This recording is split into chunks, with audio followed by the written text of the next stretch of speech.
Salut à tous, on se retrouve aujourd'hui pour une pêche en grande rivière, donc pêche de la truite. On est dans la vallée de la Dordogne et puis je vous propose de me suivre, voir comment on va aborder les différents postes, quelles techniques on va mettre en œuvre. On peut pêcher au leurre souple, au leurre dur, donc on va essayer déjà de capturer un poisson pour découvrir cette Dordogne. Je ne la connais pas du tout, j'ai dû la pêcher une fois au TOC il y a 20 ans, donc ça va être une découverte. En plus on est sur un secteur que je ne connais pas non plus, mais qui est magnifique. Donc on fait ça, on est parti, on va pêcher la truite en grande rivière.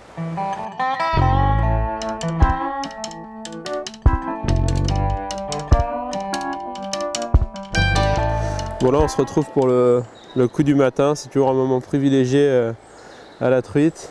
Et on va un peu à contre-courant des moucheurs. Hier on a vu qu'on avait des moucheurs partout, on a eu du mal à accéder presque à la rivière à certains postes. Là le matin c'est beaucoup plus tranquille.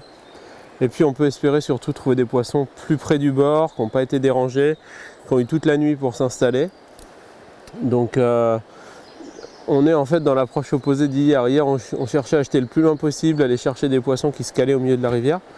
Et là en principe dans ces heures-là, elles sont plus près du bord, elles sont à peu près tranquilles. Donc je remets mon petit minot et là je vais faire des lancers courts à 10-15 mètres. Peigner juste la bordure là sur les 40 mètres de berge qu'on a à notre portée et puis on va voir. Au fur et à mesure que la lumière va monter, elles vont probablement s'éloigner un peu du bord et tout. Et puis on va du coup passer sur les mêmes leurres qu'hier après. La truite c'est la plus belle des pêches. C'est vivant, c'est en mouvement constant, c'est pas des pêches d'attente, ça fuse à 1000 à l'heure parce que la rivière déroule, les postes ils s'enchaînent.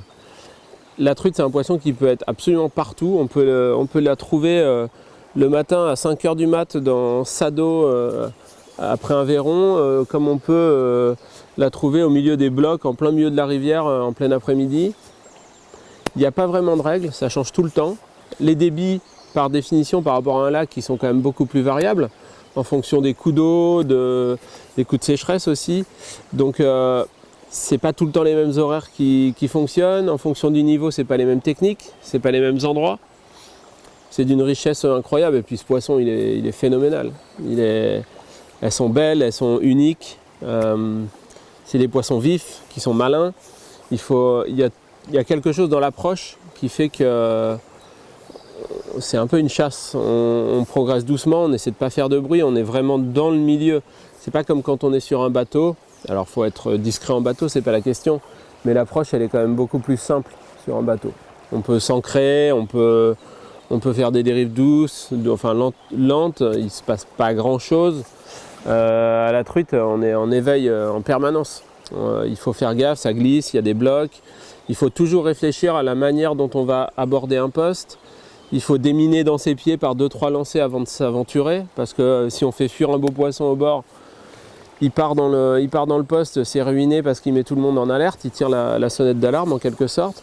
Donc en fait c'est une pêche d'attention. C'est une pêche vivante où il faut être concentré de A à Z. Pour moi c'est la plus belle.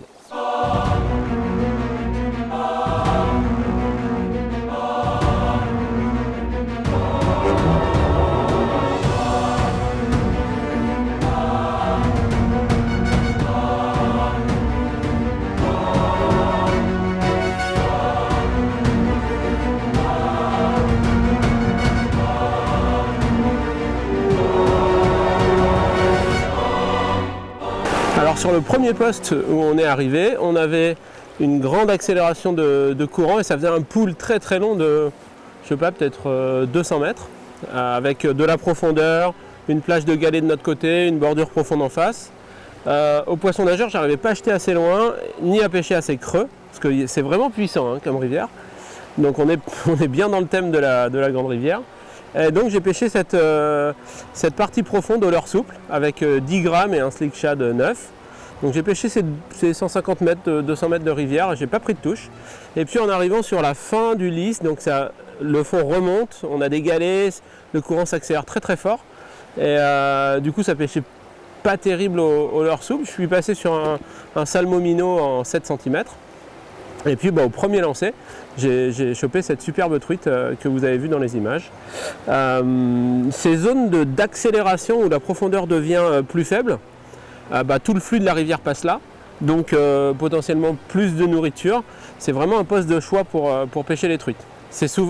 On a souvent du mal à y croire parce qu'on voit que ça tire énormément, ça va très très vite, mais les poissons sont là, hein, elles ont des nageoires pectorales surdimensionnées, elles sont dans le courant, elles font pas trop d'efforts, elles ont toute la bouffe qui passe, donc ça c'est des postes de choix.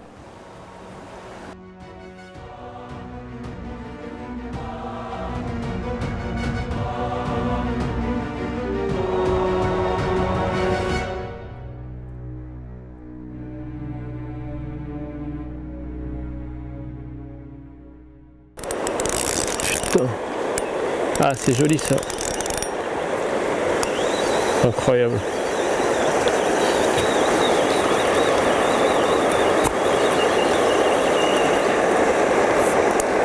Ouais, c'est un beau petit poisson.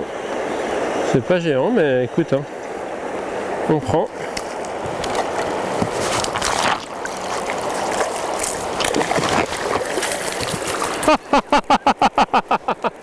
Rattrapé en plein vol, énorme, le réflexe. Bon, elle aurait peut-être dû s'échapper en vrai. Hein. J'ai eu un petit réflexe qui va bien. Hop, une jolie petite truite de la Dordogne. Alors là, on a changé de configuration. On est sur du lent et assez profond, juste en amont d'un petit seuil. Donc c'est une action de pêche un peu différente. On cherche à vraiment battre du terrain, jeter très loin. Ça galope beaucoup moins que les profils qu'on a pêchés tout à l'heure. Allez, on va relâcher ça, c'est pas bien gros. Hop. Hop. À la suivante, en espérant qu'elle soit un peu plus grosse. Donc sur de la grande rivière, tout est dimensionné en fonction. La rivière elle est très très large, de toute façon on ne peut pas la traverser même avec un leurre lourd. Donc on essaie quand même de mettre d'adapter le matos pour jeter loin. Donc pour jeter loin, il faut une canne longue. Moi j'ai la TR là, en 7,28, c'est une 2,40 m. Moi ça me semble être une bonne longueur pour pêcher les grandes rivières. Ça donne beaucoup plus de levier, on peut vraiment atteindre des distances respectables. Dessus il faut quand même l'équilibrer, donc on ne va pas mettre un taille 1000. Hein. Là j'ai un TR en 2005. Donc ça me donne quand même un diamètre de bobine assez important, une bonne capacité. Donc ça équilibre on va dire la canne et ça permet de pêcher à distance. Dessus j'ai une petite tresse. Là celle-là est un poil épaisse, je pourrais aller un petit peu plus bas. Je pense qu'une PE 06 par exemple ce serait pas mal. Ça doit être du 0,8 ou du 1, peut-être même du 1. Donc le fait de descendre un petit peu en diamètre de tresse ça permet justement de gagner de la distance. Donc on prend.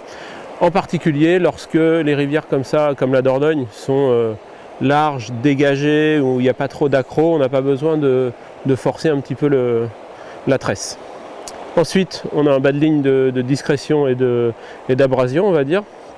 J'ai mon 2 de raccord qui est là, j'ai mis un 25 centièmes. Ça peut paraître gros aux pêcheurs de truites, mais c'est de la grande rivière, il y a des gros poissons, il faut quand même se garder une petite sécurité. Et puis ça va avec le poids des leurres, la puissance de la canne, la taille des poissons qu'on espère prendre. Donc j'ai mis par contre assez long, je dirais 4 mètres de 25 centièmes. Plus la rivière plus on pêche des plats, des lisses, de l'eau claire, plus on va rallonger cette pointe de discrétion pour justement, si on couvre un poisson avec le fil, pour ne pas l'effrayer tout simplement. Au contraire, plus on pêche des rivières torrentueuses, des coups courts, des endroits où le poisson n'a pas le temps de réfléchir, plus on va pouvoir se permettre de rétrécir la longueur du bas de ligne. Alors idéalement, si on pouvait, un bas de ligne de 80 cm, le nœud qui ne rentre pas dans les anneaux, c'est l'idéal. Mais sur des rivières claires comme ça et sur des profils plats et lisses, c'est pas l'idéal. Complète l'équipement avec un chest pack. L'avantage c'est que c'est assez haut sur le corps, ça gêne pas vraiment, c'est à l'avant. Moi j'ai le ventre qui d'habitude est à cette hauteur là, donc là je le pose dessus, c'est pratique. Non mais c'est très bien parce que ça permet de faire du wading sans tremper tout ce qu'il y a dedans, quasiment jusqu'en haut du wader, c'est-à-dire jusqu'au nombril. Ça c'est le côté sympa, et puis il y a des poches, c'est accessible. On n'a pas besoin de grand chose en fait, hein. Une paire de pinces, du fluoro des agrafes pour remplacer en cas de casse, et puis dans la poche principale, moi j'ai 2 boîtes à leurre, j'ai une boîte poisson nageur, une boîte leurre souple, basta. Un aimant dans le dos, une épuisette, celle-ci est un peu petite pour la Dordogne. Je pense que grande rivière, gros poisson, on a dit grande canne, gros leurre, eh ben, essayer de prévoir une passoire un petit peu grande parce qu'il y a des gros poissons et c'est toujours dommage d'accrocher le poisson nageur dans une épuisette trop petite et de voir la truite partir toute seule. C'est à peu près le même gabarit je pense. Hop, ah bah c'est même plus petit dis donc. Celle-là elle n'aura pas les honneurs de l'épuisette, je vais la prendre comme ça. Elle a bien la même robe. Allez, sauve-toi.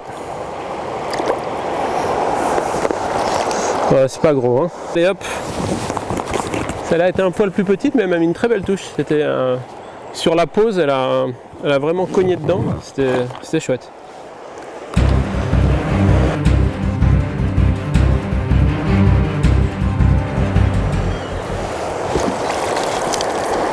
Vraiment d'enfer. Et non, c'est calibré hein.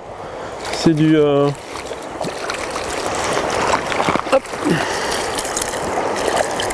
Ça m'a décroché. On attend que ça grimpe et plus le soir avance, là on est un peu au coup du soir on va dire. Après le soir et le matin c'est souvent des périodes propices pour les gros poissons. On n'a pas pu s'en rendre compte aujourd'hui puisqu'on a démarré, il devait être midi.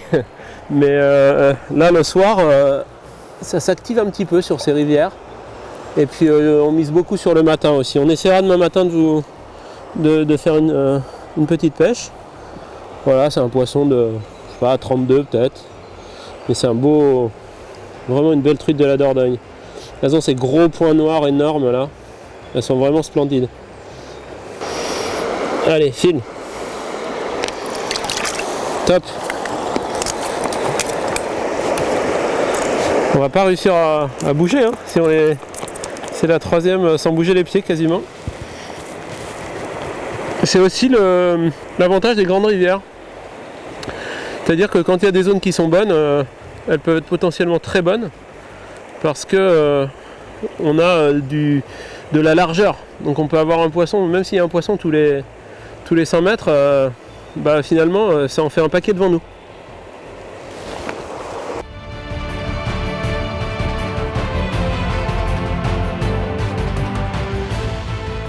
Hop, en voilà une autre. Même gabarit. On est sur c'est des beaux poissons. Hein. Hop, c'est pas des grosses, mais c'est déjà des beaux poissons, des belles actions. Celle-là, elle m'a mis une grosse châtaigne en plein courant. C'était sublime. Voilà, c'est vraiment sympa cette pêche en grande rivière pour ça. On peut avoir la touche à 50 mètres, à 40 mètres de soi comme dans ses pieds, et celle-là, elle a pris sous le sion. On va la relâcher gentiment. Hop là. Quel plaisir. Les coups du soir, on profite du mois de juin, enfin de la fin juin pour ces journées longues. Et les coups du soir, il ne faut pas les rater, c'est toujours des super moments. Hop. Alors je vais vous parler maintenant des 3 leurres que j'ai utilisés pour pêcher cette grande rivière qu'est la Dordogne. Premièrement, le Salmo minnow. Alors, j'ai pêché principalement avec la version 7. Il y a 5, 6, 7 cm. Là, 6, ça reste petit pour une rivière comme ça. 7, c'est déjà un petit peu mieux. On pourrait même pêcher plus gros sans problème. À chaque fois dans la version sinking. Alors, le minnow, alors il faut savoir aussi que le 6 pêche un peu plus creux que le 7. Moi, j'ai utilisé principalement le 7 parce que j'ai pêché donc les fins de radier, les accélérations de courant. Donc qui sont par définition peu profondes, donc ça pêchait pas trop mal avec des jerks. Et puis j'ai pêché aussi coup du matin ma propre bordure en descendant gentiment, en jetant à 10-15 mètres, donc ça calait, ça cadrait avec l'utilisation du minnow. Ensuite y a un crank le petit Rattling Hornet, donc des 3.5. Ça c'est bien, alors l'action de pêche est complètement différente, hein. Le minnow, il faut taper dedans et donner du mou, ça le désaxe, c'est un jerkbait minnow, hein, tout simplement.